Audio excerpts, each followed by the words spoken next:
Shalom Uvracha. Yaakov, il revient en Eretz Israël. Il revient avec toute sa famille, les 12 tribus, ses 12 enfants. Et là, il va faire la rencontre. Il apprend que Esav, son frère ennemi, il veut le tuer. Alors, Yaakov, il a un problème. Il vient avec 400 soldats, Esav. Il est en danger. Il a peur pour sa famille, pour ses enfants, pour la continuité du peuple d'Israël. Alors, si c'était moi, ou une personne comme moi, j'aurais dit à Hachem, je suis resté 21 ans chez Lavan, un rachat, un voleur, un bandit. J'aurais pu faire comme lui. J'ai pas été comme lui. J'ai été pur. J'ai gardé mes mitzvot. J'aurais pu m'assimiler. Je me suis pas assimilé. J'ai gardé mon idéal encore plus fort quand je suis arrivé le premier jour comme le dernier jour. Hachem, tu sais combien de fois il m'a arnaqué? Hachem, tu sais combien de mitzvot j'ai fait? Donc tu me sauves. Obligé. Faut pas que ce soit injuste. Aïe, aïe, aïe, aïe, aïe, combien de gens te disent, ah, aujourd'hui, j'ai mis les tefilines, hein. Alors là, j'ai un jugement aujourd'hui, mais vous inquiétez pas, monsieur le rabbin, aujourd'hui, j'ai mis les tefilines. Donc, Hachem, il te voit à tout prix qu'il m'écoute, hein, que je gagne. Yaakov, c'est pas Yaakov, c'est Israël.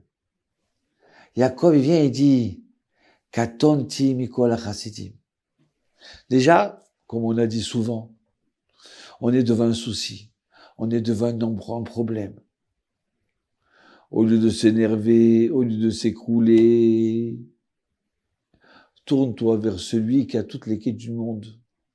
Toutes les clés maftéar, les clés pour ouvrir ce monde-là. Ça sert à rien de t'angoisser, ça sert à rien de te ronger les ongles, ça sert à rien de s'énerver. Qu'est-ce qu'il a fait Yaakov? Il s'est mis à prier. En vérité, nos sages, il a préparé 3 combats. Premier combat, c'est la prière. Deuxième, c'est préparer des armes. Troisième, faire le shalom avec son frère. Il lui envoie des cadeaux. Plein de cadeaux. Écoute bien. J'ai raison, tu as raison, je m'en fiche. Je veux faire le shalom. Il y a combien de fois des gens qui sont là, ils n'ont pas parlé avec leurs parents, avec leurs frères, avec leurs hommes. Ça fait 10 ans, ça fait 20 ans. C'est quoi ça? Fais le shalom. Tu n'es pas obligé de l'inviter tous les jours. Mais le shalom, c'est tellement fort, tellement bon, tellement bien. Donc voilà que il s'est préparé sur 3 situations-là. Qu'est-ce qu'il a fait Yaakov? Il s'est mis à prier. Et qu'est-ce qu'il prie? Pas comme moi je vous aurais dit, ah oui mon Dieu, il faut que tu m'écoutes, hein, j'ai fait tel mitzvot, hein. Non. Il dit Katonti mikol hachasidim. Je suis petit par rapport à toute la bonté que tu m'as donnée. Hachem, mais depuis que je suis né, combien tu m'as donné? C'est vrai que tu m'as parlé en descendant d'Israël, en sortant d'Israël. Tu m'as dit, je te protégerai où tu iras. Hein? Il aurait pu dire ça, Yaakov. Tu m'as promis. Non. Yaakov, il dit, Hachem, tu m'as donné plus que je mérite. Donc, je t'en supplie, essaie de me sauver, même si je ne mérite pas. Vous comprenez? Le Chida dit, tu te mets à prier, apprends à être anav, apprends à être humble. Dieu, il te doit rien du tout. Alors ne dis pas, oui, je mérite. Parce qu'à ce moment-là, le Yetzer Hara, il fait des critiques sur toi. Donc ne dis pas, je mérite, non. Demande au Tzachinam, un trésor gratuit. Hachem, je mérite pas. Mais tiens, dans le ciel, une caisse pour ceux qui sont pas méritants. Si tu peux prendre de là-bas pour me sauver. Le Chida, il dit que la Hanava, l'humilité, c'est la plus grande arme du juif. Un homme, grâce à la Hanava, il fait descendre l'abondance sur lui. Parce qu'il est petit. Je suis petit devant les hommes, je suis petit devant Hachem. Hachem, je mérite pas. Mais donne-moi quand même. Le Chida, Rabbi Chaim David Yosef Azoulay, il vient nous apprendre une chose importante. Il dit la meilleure des sgoulas, c'est la Hanava. Quelqu'un qui a Hanav, c'est la plus grande bracha, bénédiction qu'il peut avoir. L'humilité. Une autre chose aussi, il dit que, ça veut dire quoi, katonti mikol hachasadim?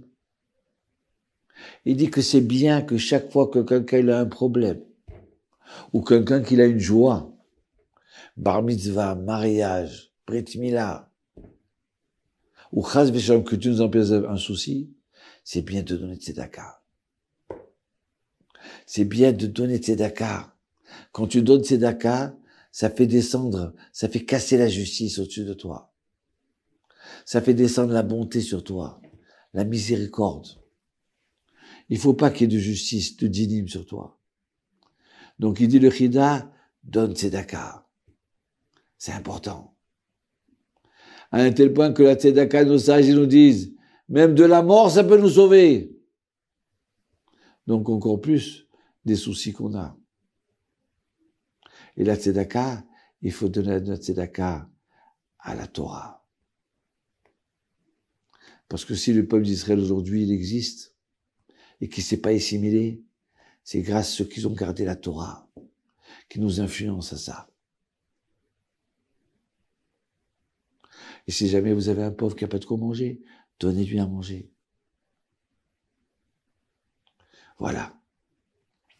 Je voudrais encore un petit enseignement et par là je termine.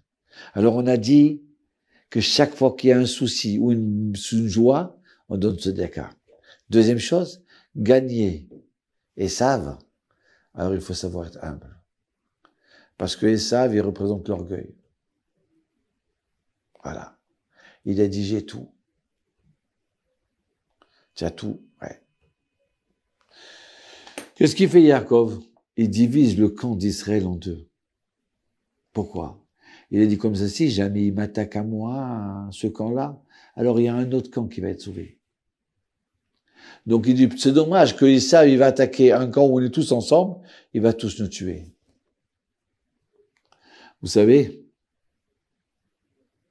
ce qui est drôle, c'est que cet acte de Yaakov, il a une répercussion sur toute l'histoire du peuple d'Israël. Depuis qu'on est parti en exil, il n'y a jamais le peuple d'Israël qui se trouve dans un seul endroit. On est parti en Espagne, il y avait les Juifs d'Ashkénaz.